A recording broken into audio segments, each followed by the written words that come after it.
Welcome to Radio Eternity, your home for smooth tunes and tall tales, beaming directly into your noggin from out of the void. And here is your host, Jeffrey. Thank you, Mother. Hey there, folks. Yes, you are listening to Radio Eternity. If you are a new listener, welcome. And if you are a regular, welcome back. I'd like to kick off the show with an apology. It's been a while since my last broadcast, and I'm sorry for that. But things have been a bit difficult for me, and also the crew, stuck as we are within these 4 small walls, out here in the emptiness of space. But it's no surprise, really. Put a handful of people together who are not that well acquainted, in a confined space with dwindling supplies and very little distractions, and things are bound to get a bit weird. For example, over the last few weeks, I'm sure that I've, on numerous occasions, overheard one of my colleagues having a conversation with Frauke. The only trouble is that there's no one on board the ship called Frauke, and this is our ship's counsellor I'm talking about. It's worrying. I'm worried about him, about all of us, and about myself. I've caught myself having little chats in the mirror whilst brushing my teeth, for example. I tell myself this is normal, everyone does it. But do they? It's getting to me. The isolation and what that does to a person, the lethargy, the insomnia, irritation, the splintered thoughts whizzing around your head, and the simple fact that as we drift around and around, we have no knowledge as to whether this will ever come to an end, if we will get to live a normal life once again. And it drives me crazy, the worry. I'm not a worrier, or at least I like to tell myself that I'm not. I recall many an occasion proudly proclaiming that I neither fear nor worry about the future, 'cause it ain't happened yet. It's not how I was brought up, not to take things too seriously. Don't sweat the small stuff, you know. I recall some of the first advice I ever received from my cynical but rather marvellous grandmother on an occasion when I was being bullied at school. It was to remember that a large percentage of people you meet as you progress through life, Jeffrey, will be utter bastards, so don't give a shit about what they think or say. Or the fact that in my family we spend a large percentage of our time talking in thick Devonshire accents, regardless of the fact that none of us come from Devon or anywhere near it. That'll explain a thing or two. Or the advice from my mother when my partner split up with me. She suggested I go out, get very drunk, and sleep with as many people as possible. Wise words. And then there's my favourite, which I always keep very close to my heart in any time of trouble. It could be worse, you could be dead. I wish to become an unworrier once again. So, with that thought in mind, today's broadcast is going to be about worry, coming from the old Anglo-Saxon word meaning to choke or to strangle, and how the bloody hell we can deal with it. And we will be talking to one of our crew members, Georgina, or Miss Fix-It, as I like to refer to her, who is currently outside in the icy vacuum of space, making some essential repairs to the hull of our ship, and how she deals with her own concerns. But before we do that, I'll shut up and play the first smooth tune of today's show. This is John Prine with Dear Abby. Dear Abby, my feet are too long. My hair's falling out and my rights are all wrong. My friends, they all tell me that I've no friends at all. Won't you write me a letter? Won't you give me a call? Signed, bewildered. You have no complaint. You are what you are and you ain't what you ain't. So listen up, Buster, and listen up good. Stop wishing for bad luck and knocking on wood. Signed, Dear Abby. Dear Abby, my fountain pen leaks. My wife hollers at me and my kids are all freaks. Every side I get up on is the wrong side of bed. If it weren't so expensive, I'd wish I were dead. Signed, unhappy. unhappy, unhappy, you have no complaint. You are what you are and you ain't what you ain't. So listen up, Buster, and listen up good. Stop wishing for bad luck and knocking on wood. Sign, dear Abby. Dear Abby, you won't believe this, but my stomach makes noises whenever I kiss. My girlfriend, she tells me it's all in my head, but my stomach, it tells me to write you instead. Sign, noisemaker. John Prine there with wonderful Dear Abby. And yet now I think Georgina is just about ready for us. Hey there, Georgina. Can you hear me out there? Reading you loud and clear, Jeff. That's great. So, how's it going? Oh, well, I'm pretty tired, I can tell you. It's been a long day and a lot of work. Yeah. I've had to replace a panel that was damaged due to an unidentified collision, but I'm just finishing up and I could do with a cup of tea. Can you say what hit us? No, it's not possible to say what it was that collided with us. Something small. We were very lucky this time. What do you mean this time? Well, Jeff, the fact of the matter is that we've been shooting stuff into space from the moment we learned how. Mm-hmm. Thousands of satellites.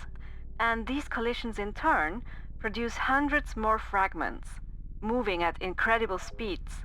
If this continues, it will eventually lead to what we call the Kessler syndrome, a vast cloud of debris surrounding the planet that would make our job very dangerous and the future of space exploration next to impossible. We'd be like prisoners. Does it not concern you? It saddens me, Jeff. No, sorry. I mean the fact that you're out there right now, protected only by a few layers of material, whilst missiles could potentially be hurtling towards you. Okay, I see. Look, space is a dangerous place. We not only have junk to worry about, but radiation, the effects of gravity, isolation, let alone a mechanical failure. And if I got hung up on these things, I wouldn't be able to do my job. And that's what I'm doing most of the time, Jeff. My job. It's cold, sweaty, hard work, and I don't have the time to worry about anything else. And besides, worry is a terrible misuse of imagination, don't you think? Yeah, I absolutely agree. If I ever get the opportunity, I turn away from our ship and gaze out into the beauty and the emptiness of a space devoid of man-made things. And I think, as I float in this extremely hostile environment, well, what's the worst that could happen? Perhaps I would become separate from the ship, and if so, what would happen then? Well, depending upon my velocity and angle, I may get caught in the Earth's atmosphere. I would then inevitably drift back towards our Earth as my 7 hours worth of oxygen slowly ran out. And as I drifted closer and closer, I would watch the sun rise and set and rise and set and again, before I flashed across the sky as one amongst a myriad of shooting stars. Well, I was going to say that's a scary thought, but I don't know, it's somehow beautiful. Look, let's say for argument's sake that you were heading the other way. What then? Well, then of course, the opposite would be true. Perhaps I would drift away into the eternal ether. And I like to fantasize that as I drifted away forever, I could become a lone observer of all things that are to pass. I would be witness to the ever-expanding universe, unable to act upon its inevitable destruction. I would be there as the great Betelgeuse, Alpha Orionis, breathed its last, where, if one could observe its spectacular supernova from the Earth, its brilliant light would radiate the night sky. I will be there as Phobos, one of the two misshapen moons of Mars slowly tears itself apart and forms a beautiful ring around the old red planet. I will observe as the Andromeda Galaxy collides with our own Milky Way, the supermassive black holes of both galaxies combining to form an ultramassive black hole with the combined mass of millions of suns. The cache of raw materials from each galaxy eventually combining, triggering the birth of hundreds of millions of new stars, What utter beauty the night sky would hold, as I am witness to not only a sunrise but a galaxy rise, a morning filled with 400 billion suns. And I will continue to drift as a helpless observer until in 100 trillion years, the universe will have expanded so far apart that there will be nothing left to see. It will get colder and colder, the stars will no longer have food left to burn, and the lights will go out for good. Nothing but dark and quiet. And when I contemplate all of this, as I am going about my tasks out here, when I ask myself, what's the worst that can happen, the absolute worst? When I can look directly at that, feel it in my bones and skin, understand how it will look and taste, it holds no more surprises for me, and therefore I need not fear it. I am ready. I have anticipated its coming, and I have taken its power. So I'm finished out here. I'm heading in for that cup of tea. Yeah, of course. Okay, so while I boil up some water, let's hear another song. How about something a bit different? This is the Galaxy Song. Whenever life gets you down, Mrs. Brown, and things seem hard or tough, and people are stupid, obnoxious or daft, and you feel that you've had quite enough, just remember that you're standing on a planet that's evolving and revolving at 900 miles an hour, that's orbiting at 19 miles a second, so it's reckoned a sun that is the source of all our power. The sun and you and me and all the stars that we can see are moving at 1,000,000 miles a day in an outer spiral arm at 40,000 miles an hour of the galaxy we call the Milky Way. Our galaxy itself contains 100 billion stars. It's 100,000 light years side to side. It bulges in the middle, 16,000 light years thick, but out by us it's just 3,000 light years wide. We're 30,000 light years from galactic central point. We go round every 200 million years. And our galaxy is only one of millions of billions in this amazing and expanding universe. The universe itself keeps on expanding and expanding in all of the directions it can whiz. As fast as it can go, the speed of light, 12 million miles a minute, and that's the fastest speed there is. So remember when you're feeling very small and insecure, how amazingly unlikely is your birth. And pray that there's intelligent life somewhere up in space, 'cause there's bugger all down here on Earth. The indistinguishable Eric Idle there with the Monty Python classic, The Galaxy Song. Very fitting. And we've got Georgina back in the studio now, warming herself with a nice cup of tea. But also an unexpected guest, and that is the ship's resident counsellor. This is a surprise, counsellor. Don't mind me, Jeffrey. I'm here simply as an observer. Please continue. Right you are, counsellor. So, Georgina, those were some quite spectacular images you painted for us there before the break. Sure, Jeff, and I don't want any of your listeners to think that I am morbid in any way. But I believe that it is essential for me to contemplate my own death, to be always aware that death is ever present, and to face the fact of my own mortality. To recognize that life is fleeting, and in doing so, to recognize the importance of the present moment, and to strive to live within this moment. After all, a vast amount of the stuff I could be worried about, whether it's my immediate demise or whatever, are things that will simply not happen, and of those things that will happen, a huge amount would be manageable. So, let's say that 95% of the stuff that I could potentially worry about is mostly a product of my own mind, or manageable. With this knowledge, I can go on to deal with the potential horrible stuff that will happen in a much calmer fashion. And then, from the tiny amount of things that could go wrong and could present a potential danger, if I have tried my best to deal with them in as rational and calm a fashion as possible, and they still go wrong, then they are more than likely out of my control. So why worry about it? As the Dalai Lama once said, if you can fix it, great. If you can't, don't worry about it. Something like that. Look, it's easy to say, but really, why worry? And it's a well-worn cliché, but time does fly, so seize the moment. Es tut mir leid, aber ich glaube, ich beende das hier. Is there a problem, Counselor? Georgina, wirklich. Wie kannst du bei so einem Mist mitmachen? Meinst du?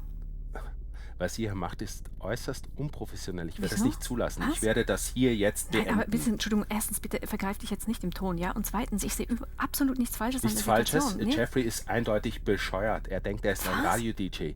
Mit wem spricht er? Da draußen ist niemand. Niemand hört zu. Und ihr ermutigt Ja, ihn schau, auch wir haben noch. doch alle unsere eigenen Methoden, mit dieser beschissenen Situation vielleicht. umzugehen, ja? Und wenn Jeff das Bedürfnis hat, Ja. eine Radiosendung zu machen, ein paar Lieder zu singen und ein paar Interviews zu machen, dann sehe ich überhaupt nichts Falsches daran. Doch, Er verletzt doch niemanden. Er verletzt Nein. niemanden. Bitte, er spricht mit David Bowie, von dem er glaubt, dass er irgendwo im Weltraum verloren gegangen ist. Er stellt eindeutig eine Bedrohung Dann dar für plaudert das er ganze halt Team, für ein unser ganzes bisschen Unternehmen. Mit David Bowie, Nein. wen kümmert's denn? Mit Mich. Frauke verstehst du dich auch gut, oder? Moment, lass jetzt Ja, Fra- wer ist Frauke? Lass jetzt Wer Frauke ist aus dem... Frauke? Who the fuck Frauke is ist Frauke? Projekt. Ha? Whoa, Ja, whoa, was? whoa, Auch whoa, eine Vision? okay, let's, whoa, things have clearly gotten a bit out of hand here. Sorry about that, folks. What say we slap on another tune and try to calm things down a bit? This is Donald Craig with You're Never Fully Dressed Without a Smile.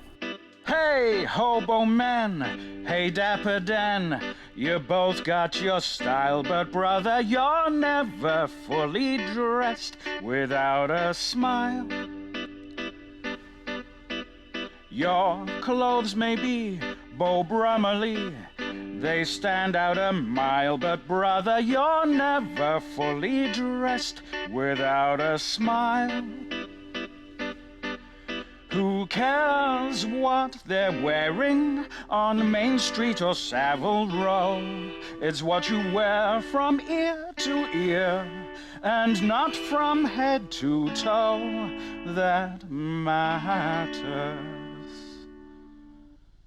So Senator, so Janitor, so long for a while. Remember, you're never fully dressed without a smile. Ah, the lovely Boylan sisters. Your clothes may be Beau Brummely, they stand out the mile, but brother, you're never fully dressed. You're never dressed without an S-M-I-L-E. Smile, darn ya, smile. Cares what they're wearing on Main Street or Savile Row.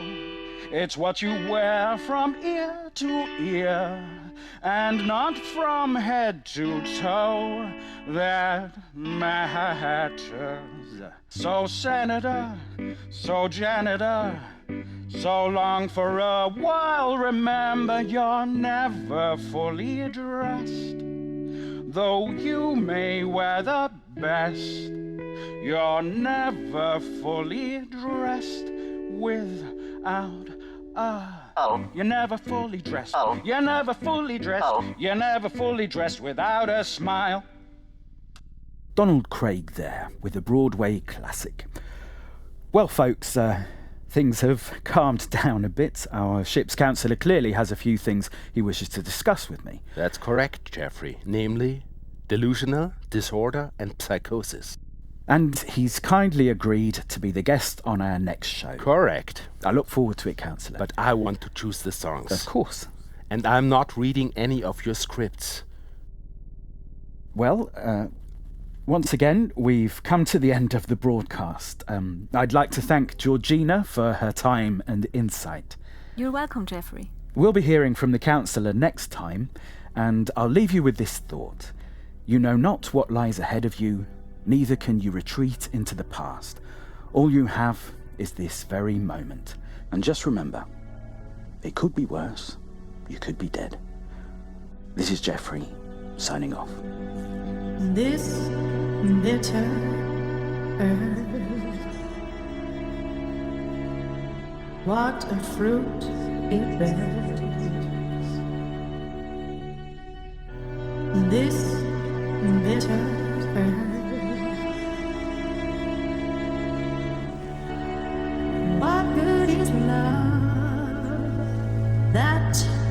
no one shared.